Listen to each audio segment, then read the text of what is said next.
പ്രിയ സുഹൃത്തുക്കളെ, ഇന്നിവിടെ കാണുന്ന ചില ഇതൊക്കെ ഇൻഡോർ പ്ലാന്റ്സ് ആണ്. അഗ്ലോണിമ ഡിഫറെൻറ്റ് വെറൈറ്റീസ് ഉണ്ട്.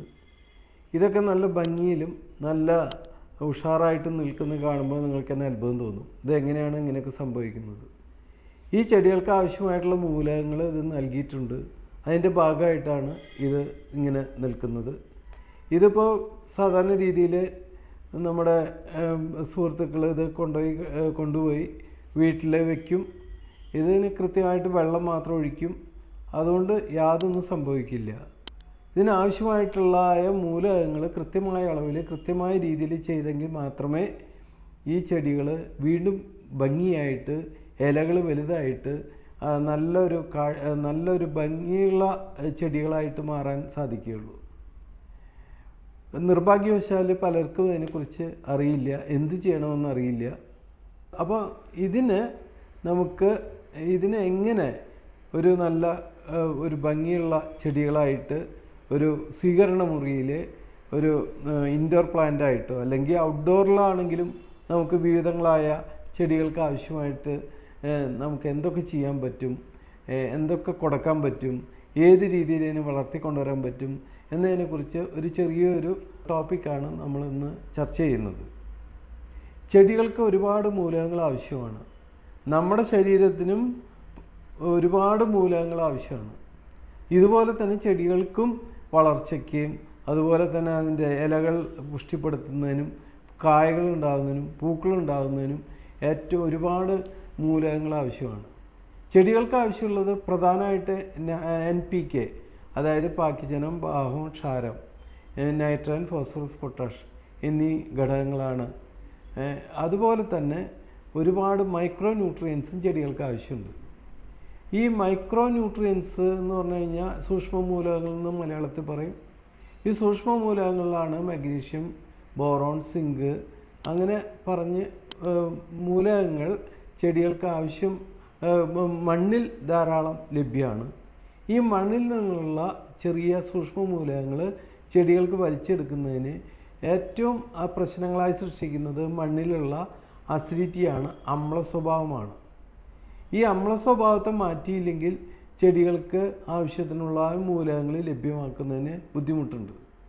അപ്പോൾ അമ്ല സ്വഭാവം മാറ്റുന്നതിന് നമുക്ക് ഏറ്റവും നല്ല കുമ്മായ വസ്തുക്കളാണ്.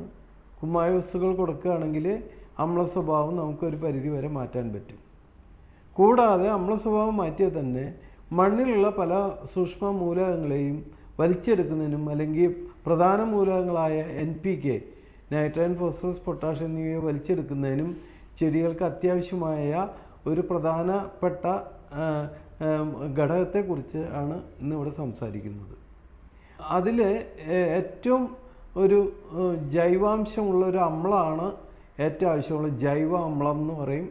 അതിന് ഹ്യൂമിക് ആസിഡ് എന്നാണ് ഇംഗ്ലീഷിൽ പറയുക. ഹ്യൂമിക് അമ്ലം അല്ലെങ്കിൽ ഹ്യൂമിക് ആസിഡ്. ഹ്യൂമിക് ആസിഡ് ചെടികളിൽ ഇട്ട് കഴിഞ്ഞിട്ടുണ്ടെങ്കിൽ മണ്ണിലിട്ട് കഴിഞ്ഞിട്ടുണ്ടെങ്കിൽ മണ്ണിലുള്ള മൂലകങ്ങൾ ചെടി വേഗം വലിച്ചെടുക്കുന്നതിന് സാധിക്കും. മണ്ണിലുള്ള ഹ്യൂമിക് ആസിഡ് വെള്ളത്തിൽ വളരെ പെട്ടെന്ന് അലിയും. അലിയുക മാത്രമല്ല, മണ്ണിൽ കിടക്കുന്ന പല മൂലകങ്ങളെയും ചെടികൾ വലിച്ചെടുക്കുന്നതിന് ഏറ്റവും അനുയോജ്യമായിട്ടുള്ളൊരു സാധനമാണ് ഹ്യൂമിക് ആസിഡ്. ഹ്യൂമിക് ആസിഡ് കൂടാതെ ഹ്യൂമിക് ആസിഡിൻ്റെ വേറൊരു ഡെറിവേറ്റീവാണ്, അതല്ലെങ്കിൽ വേറൊരു രൂപാന്തരമാണ് ഫൽവിക് ആസിഡ് എന്ന് പറഞ്ഞിട്ടുള്ള ഒരു ഓർഗാനിക് അമ്ലമുണ്ട്. ഫൽവിക് ആസിഡ് എന്നാണ് അതിൻ്റെ പേര്. ഫൽവിക് ആസിഡും ഹ്യൂമിക് ആസിഡും രണ്ടും കൂടി ബോണ്ട് ചെയ്തിരിക്കുന്ന ഒരു ഘടനയാണ് അതിനുള്ളത്. ആ ഫൽവിക് ആസിഡ് ചെന്ന് കഴിഞ്ഞിട്ടുണ്ടെങ്കിൽ ചെടികൾ വളരെ പെട്ടെന്ന് തന്നെ ന്യൂട്രിയൻസ് വലിച്ചെടുക്കുന്നതിന് അത് പ്രയോജനപ്പെടും. അതായത് ആ രീതിയിൽ പലാറ്റബിളായിട്ട് ചെടിക്ക് കിട്ടാവുന്ന രീതിയിൽ ആക്കി കൊടുക്കുന്ന ഒരു അവസ്ഥ ഉണ്ടാക്കുന്നതിന് സാധിക്കും ഫൽവിക് ആസിഡ്. കൂടാതെ തന്നെ ചെടികളിൽ പൂക്കൾ ധാരാളം ഉണ്ടാക്കുന്നതിന് ഏറ്റവും അനുയോജ്യമായിട്ടുള്ള ഒരു ഘടകമാണ് അമിനോ ആസിഡ്, അമിനോ അമ്ലങ്ങൾ എന്ന് പറയും. ഗ്ലൂട്ടോണിക് ആസിഡ് പോലെയുള്ള അമിനോ അമ്ലങ്ങൾ. അമിനോ അമ്ലങ്ങൾ ഏറ്റവും കൂടുതൽ കാണുന്നത് ഇപ്പോൾ ഒരു ഓർഗാനിക്കായിട്ടാണെങ്കിൽ ഏറ്റവും കൂടുതൽ കാണുന്നത് സോയാബീൻ വിത്തുകളിൽ ഈ അമിനോ അമ്ലം വളരെ വലിയ ക്വാണ്ടിറ്റി കിട്ടും. അപ്പോൾ അതിൽ നിന്ന് ഉരുത്തിരിച്ചിട്ടുള്ള അമിനോ ആമ്ലങ്ങൾ ചെടികൾ പൂക്കളും കായകളും ഉണ്ടാക്കുന്നതിന്, അതുപോലെ കായയ്ക്ക് വലിപ്പം ഉണ്ടാക്കുന്നതിനും പൂക്കൾക്ക് വലിപ്പം ഉണ്ടാക്കുന്നതിനും സാധിക്കും അമിനോ ആമ്ലങ്ങൾ. ഇതിന് പുറമേയായിട്ട് കടൽപ്പായലുകളുണ്ട്. കടൽപ്പായലുകൾ ചെടികൾക്ക്, മനുഷ്യർക്കും ചെടികൾക്കും ജീവജാലങ്ങൾക്കും എല്ലാം കടൽപ്പായലിൻ്റെ മൈക്രോ ന്യൂട്രിയൻസ് അല്ലെങ്കിൽ അതുപോലെ തന്നെ ആൻറ്റി ഓക്സിഡൻ്റ് എല്ലാം അടങ്ങിയിട്ടുള്ളതാണ് കടൽപ്പായലിലുള്ള ചില രാസവസ്തുക്കൾ. ഈ കടൽപ്പായലിലുള്ള രാസവസ്തുക്കളെ ഉരുത്തിരിച്ചിട്ട് അതും കൂടി ചേർത്തിട്ട് ഉള്ള ഒരു വസ്തുവാണ് നമുക്കിന്ന് പരിചയപ്പെടാനുള്ളത്. ഇത് അപ്പോൾ ഞാൻ 4 കാര്യങ്ങളാണ് പറഞ്ഞത്. Humic acid, then fulvic acid, then കടൽപ്പായലിൻ്റെ സത്ത്, അതായത് സീ വീഡ് എക്സ്ട്രാക്റ്റ് എന്ന് പറയും, കടൽപ്പായലിൻ്റെ സത്ത്, പിന്നെ അമിനോ ആസിഡ്.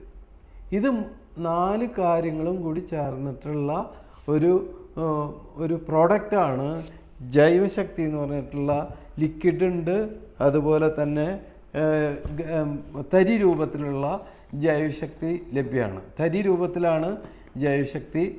ഇത് ചെടികളിലെ വളർച്ചയ്ക്കും അതുപോലെ തന്നെ ചെടികളിലെ ഗ്രോത്ത് കിട്ടാനും ഏറ്റവും നല്ലതാണ്. ഈ ജൈവശക്തിയുടെ പൊടിയാണ് ഈ മണി രൂപത്തിലുള്ള മണികളാണ് ഇന്ന് നിങ്ങൾക്ക് കാണുന്നത്. ഇത് പ്രധാനമായിട്ട് ഉരുത്തിരിഞ്ഞിട്ടുള്ള 3 ഘടകങ്ങളിൽ നിന്നാണ്. ഒന്ന് ചാണകത്തുനിന്ന്, ചാണകത്തിനെ പ്രോസസ്സ് ചെയ്തിട്ട് അതിലുള്ള ഹ്യൂമിക് ആസിഡ് ഐസൊലേറ്റ് ചെയ്തിട്ട് അത് മണി രൂപത്തിലാക്കിയിട്ട് പെല്ലറ്റ് ചെറിയ മണികളാക്കിയിട്ട് മാറ്റുന്ന ഒരു മാനുഫാക്ചറിങ് ഒരു മെത്തേഡാണിത്. ഇതിൻ്റെ കൂടെ തന്നെ സോയാബീനിൽ നിന്ന് ഐസൊലേറ്റ് ചെയ്തിട്ടുള്ള അമിനോ ആസിഡും അതുപോലെ കടൽപ്പായലിൻ്റെ സത്തും കൂടി ചേർന്നിട്ടുള്ള ഒരു മിശ്രിതമാണ് ജൈവശക്തി. ഇത് ചെടികളുടെ സ്വാഭാവികമായ വളർച്ചയ്ക്കും അതുപോലെ തന്നെ വളരെ നല്ല ചെടികളുടെ ഗ്രോത്തിനും ഏറ്റവും അത്യുത്തമമാണ്. ഇതിപ്പോൾ ഈ ചെടികൾക്ക് ഇടുകയാണെങ്കിൽ ഏകദേശം ഇത്ര ക്വാണ്ടിറ്റി, ചെറിയ ചെടികൾക്കാണെങ്കിൽ ഒരു 20 ഗ്രാം 15 to 20 ഗ്രാം വെച്ചിട്ട് കടക്കിൽ കുറച്ച് ഇട്ട് കൊടുക്കുന്നത് വളരെ എഫക്റ്റീവാണ്. ഇത് ചെടികളുടെ ഗ്രോത്തിന് ഏറ്റവും എഫക്റ്റീവായിട്ടുള്ള ഒരു വസ്തുവാണ് ജൈവശക്തി. ഇത് ഇൻഡോർ പ്ലാന്റിന് മാത്രമല്ല, ഔട്ട്ഡോർ പ്ലാന്റുകൾ, അതായത് പച്ചക്കറികൾ, അതുപോലെ തന്നെ പൂക്കൃഷി നടത്തുന്ന ആൾക്കാർ, അങ്ങനെയുള്ള എല്ലാ ചെടികൾക്കും ഏറ്റവും കൂടുതൽ ഉപയോഗിക്കുന്നത് നെൽകൃഷിയിലാണ്. നെൽകൃഷിയിൽ കൂടുതൽ വിളവ് കിട്ടുന്നതിനും അതുപോലെ തന്നെ കൂടുതൽ ചെനപ്പുകൾ ഉണ്ടാക്കുന്നതിനും ഈ ജൈവശക്തി കൊണ്ട് ഉപയോഗപ്പെടുന്നു. കൂടുതലും നെൽകൃഷിക്കാരാണ് ഇത് ഉപയോഗിക്കുന്നത്. അപ്പം ഇത് ചെറിയ ചെടികൾക്കും വളരെ എഫക്റ്റീവാണ്. ഇൻഡോർ പ്ലാന്റ്സിനും, ബോത്ത് ഇൻഡോർ ആൻഡ് ഔട്ട്ഡോർ പ്ലാന്റ്സിന് ഇത് ഉപയോഗിക്കാവുന്നതാണ്. ഇത് ഉപയോഗിക്കുമ്പോൾ ഇതൊരു വിഷമല്ല, അതാണ് പ്രത്യേകം ശ്രദ്ധിക്കേണ്ടത്. ഇതൊരു ഓർഗാനിക്കായിട്ടുള്ള ഒരു പ്രോഡക്റ്റാണ്. ഇത് ഒരു അപകടവും, പ്രത്യേകിച്ച് ഇൻഡോർ പ്ലാന്റിലൊക്കെ ഉപയോഗിക്കുമ്പോൾ ഒരു അപകടവും ഇല്ല. നമുക്ക് കൈ കൊണ്ട് തന്നെ ഉപയോഗിക്കാവുന്നതാണ്. കൈ ഉപയോഗിച്ച് തന്നെ നമുക്ക് ഈ സാധനങ്ങൾ എടുത്ത് ചെടികൾക്ക് ഇട്ട് കൊടുക്കാം, ഒരു പ്രശ്നവുമില്ല. അതുപോലെ തന്നെ ഫോളിയർ അപ്ലിക്കേഷന് ഇലകളിൽ, അതായത് കൊടുക്കുന്നതിന്, ഇലകളിൽ സ്പ്രേ ചെയ്യുന്നതിന് ഏറ്റവും അനുയോജ്യമായിട്ടുള്ളതാണ് ഇതിൻ്റെ ലിക്വിഡ് കിട്ടും. ലിക്വിഡ് വാങ്ങിക്കാൻ കിട്ടും.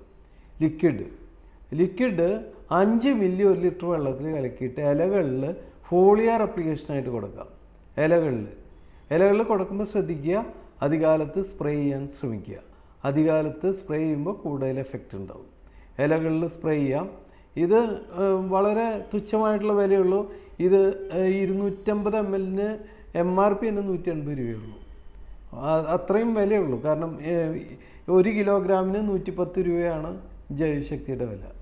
അപ്പോൾ അത്രയും വിലയുള്ളൂ.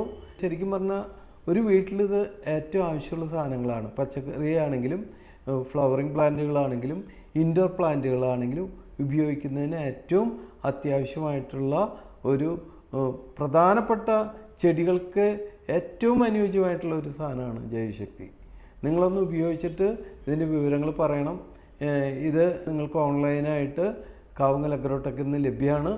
ആവശ്യമുള്ളവർ ഡിസ്ക്രിപ്ഷനിൽ ഞങ്ങളുടെ ഫോൺ നമ്പറും മറ്റുള്ള കാര്യങ്ങളും ചേർത്തിട്ടുണ്ട്. നിങ്ങൾക്ക് ഓൺലൈനായിട്ട് ഇത് എപ്പോഴും ലഭ്യമാണ്.